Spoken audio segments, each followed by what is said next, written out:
There is a kind of heaviness that lingers after loving a narcissist, one that is hard to explain to anyone who has not been through it. It is not just the pain of what they did, it is the pain of what you feel you let happen. The guilt for staying too long, the shame for ignoring the signs, the anger at yourself for believing their words over your own instincts. And in all of that weight, the idea of forgiving them can feel impossible. But here's the truth you might not hear enough. Forgiving yourself is the piece that matters most. I am Zane, a relationship consultant and psychologist, and today on STR TV, we are talking about what self-forgiveness really looks like after loving a narcissist, and why it might be the very thing that sets you free. Let's dive in deeply. Number 1. The blame you carry in silence.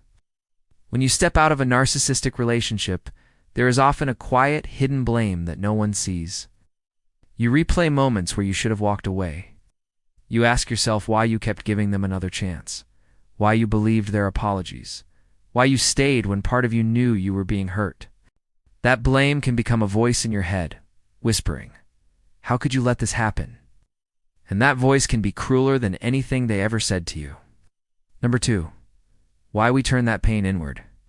Part of healing from this kind of relationship means understanding why we blame ourselves so much. Loving a narcissist often means you were manipulated, gaslighted, worn down little by little until you could not see things clearly anymore.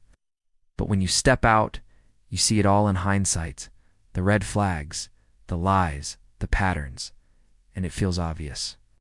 That's when the shame sets in. I should have known. I should have left sooner. But that hindsight is not fair to the version of you who was surviving in the middle of it. Number 3. What self-forgiveness really means. Forgiving yourself is not about saying it is fine that it happened. It is not about excusing the harm or pretending it did not hurt. Self-forgiveness means looking at yourself with the same compassion you would give a friend. It is saying, I see now why I stayed. I understand why I wanted to believe the good in them, was trying to love, and that is not a weakness.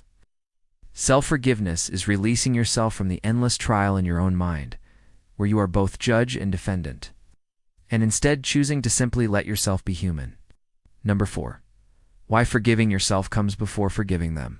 So many people talk about forgiving the narcissist as if that is the highest form of healing.